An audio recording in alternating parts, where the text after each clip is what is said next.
or I'm going to get my picture taken, or somebody is going to say something loving to me.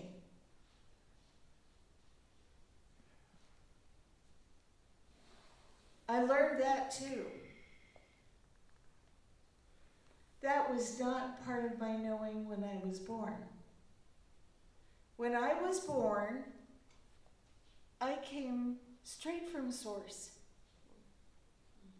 from the source of me. And everything was possible, and everything was possible for me. It wasn't that I didn't care about anybody else, because I didn't know to think about anybody else. Until that became very helpful. Like getting fed. Or, having something changed. Or being comforted. That's when I learned the relationship between me and other. That was part of the ways that I learned the relationship between me and other. But until then, I just knew everything was possible. And all those glittery things that I was looking at were for me.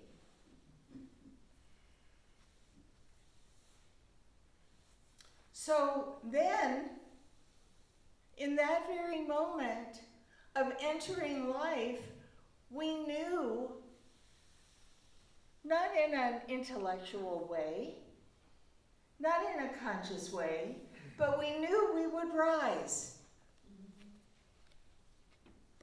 And we had no idea about relationship or tall and short or any of that sort of stuff. We just knew we would rise.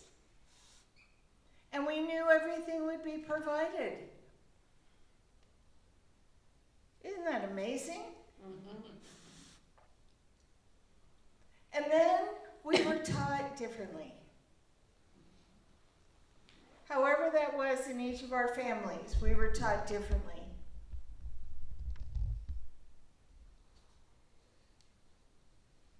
And as we were taught differently, and as we entered the rest of the world, we continued to be taught differently, and we continued to be taught differently, and we continued to be taught differently.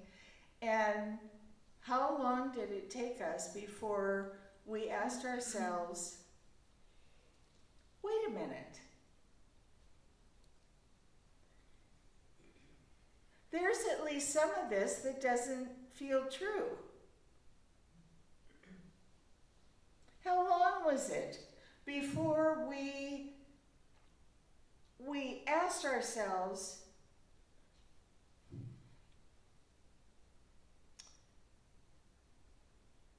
what do I believe?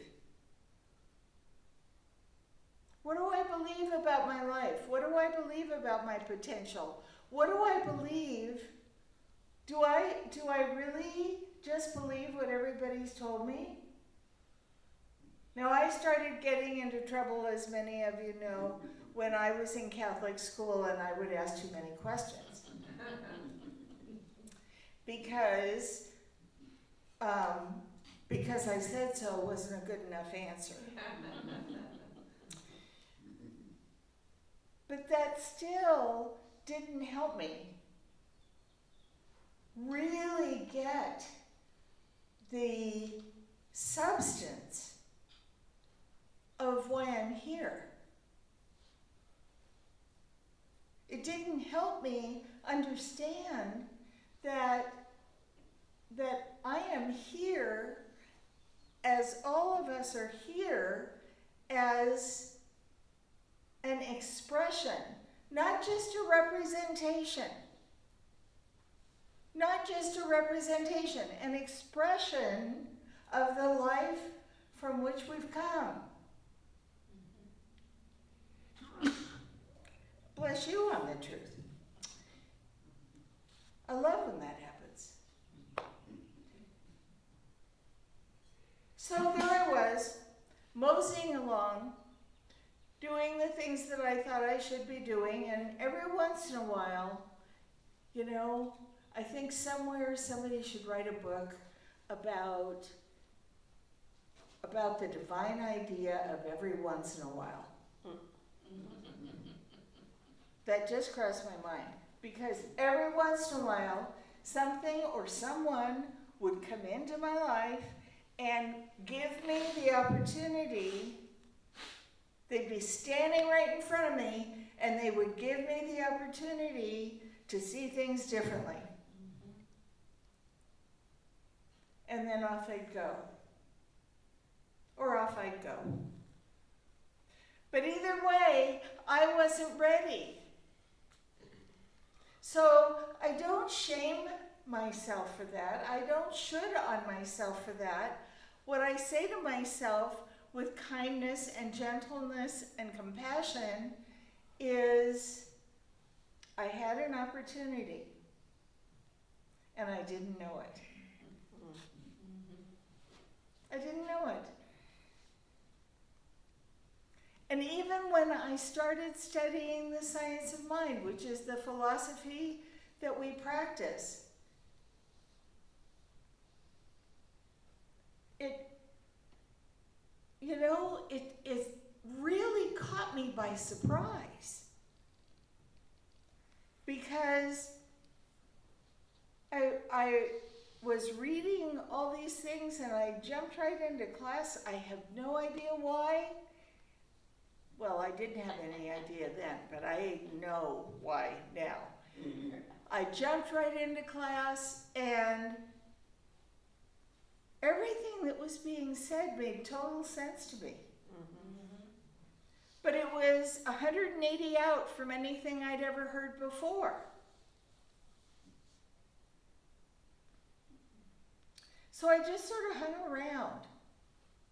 And I kept taking classes because they were making me ask questions. Not any people, but the classes were making me ask questions within myself about who I really am. And why I'm really here. And how can I do life better? How can I be life better?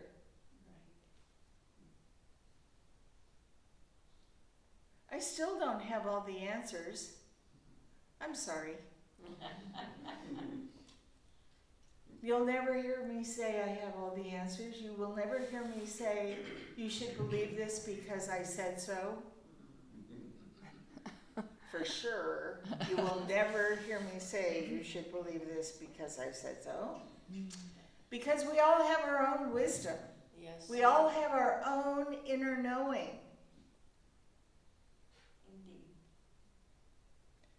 Indeed. And we don't trust it. Some of the time. Or some of us. We don't trust it. We argue. Boy, are we good at arguing. We have gotten so good at arguing with our inner knowing. And saying, well, but what if this happens? Because if this happens, then you know that's going to happen. And then you know that's going to happen. And somehow that is always a downhill route. Right. Have you noticed? The arguments are always for lack and limitation. Yep. There'll always be, in our argument, there'll always be something that's in the way of ease and grace and joy and beauty and harmony and happiness and silliness and everything else that you could imagine that's delicious. Hi, Pippa.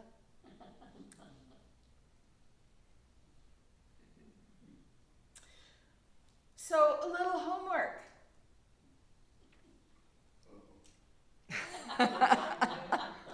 I don't know how many of you heard it, but Stephen went, uh-oh.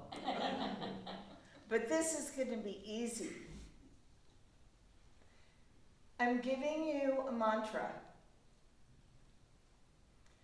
to say again and again and again and again and again and again this week. I rise. I rise. No matter what, Amen. I rise. Mhm. So And so it is. And So it is.